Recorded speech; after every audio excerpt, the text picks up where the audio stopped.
I saw it a couple times in throughout the night too. Okay, that was my next question for you was who do you Okay. think had the opposite of Davies? Like where their mental state kind of surprised you a little bit in kind of a negative way.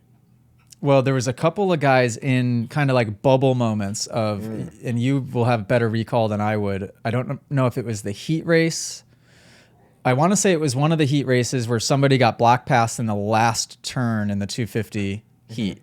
And I want to say it was a Yamaha that got by them and they Mm. kind of went off the berm. Yeah. Do you remember that? I Who were those guys? oh, I remember we called it out during during the live. I cannot remember the name, man. It was for the last transfer spot. But that to me Mm. seemed like whoever that person was Hmm. didn't believe at that time that he should have been making the main event. I think he actually transferred through the LCQ. Hmm. Long was his last name, maybe on the KTM. And but he did the quad or went on off and then just went to the outside entering that corner, and I was just like, and then when the person came on the inside, like he didn't even try. He just like rode off the track. And I'm like, I know that feeling. Like I've been that guy that's just kind of like, here, yeah, you can have it. Gotcha. You know? Yeah, that I can definitely see that.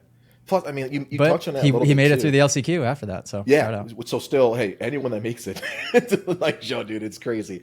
But talk a little bit about the nerves, because like I don't think enough people talk about number one, you're on a pro gate. The nerves, I don't think most people can ever grasp that.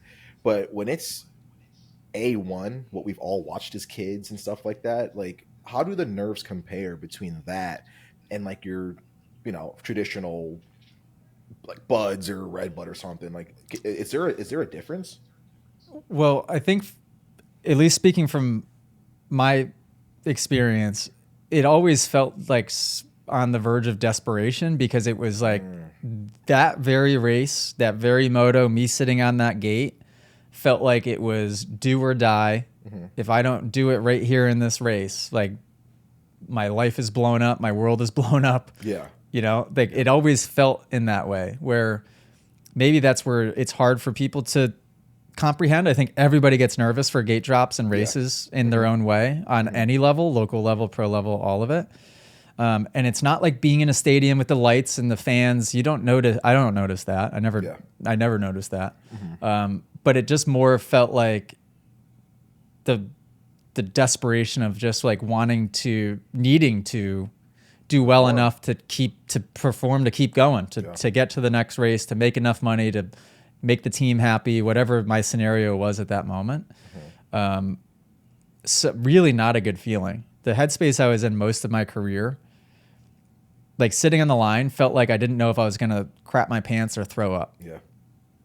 Like my stomach was in such knots that my legs weren't even strong enough to like stand up on the foot pegs if I needed to. Which I is remember my first arena cross race, I got fourth. yeah. And in that main event, the first night of my first pro arena cross race, I'm 15 years old. I had to sit down like the whole last half of the main event. Like, picture this in the rhythms, through the whoops. I'm not kidding. Like I was seat bouncing whoops. I was seat bouncing all the way through the rhythms because I couldn't stand up because I was so nervous because I was like, oh my God, I could get a podium here. Or I'm about to get top 5. Like Yeah. my stomach was in such knots in the middle of a race that I couldn't stand up Oh my because my legs gosh. were that weak. Holy Yeah. crap. Yeah, I did was a not know that. mess. I did not know that.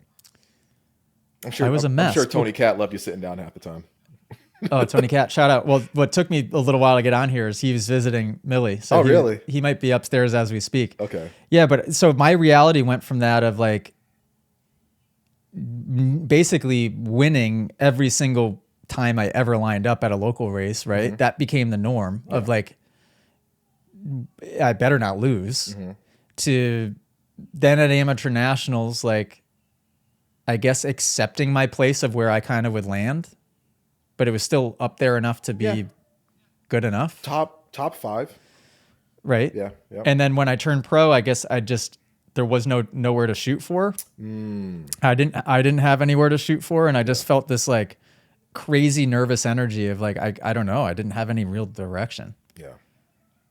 Yeah. That's tough. I was so nervous. So that's why I watch the races on TV now. And I'm just Mm-hmm. like, that's how I watch it from the perspective of like, when I see the age come across the screen of like these kids are like Beaumer, I think did it say he's 18? I'm like, oh my God, 18. Dude.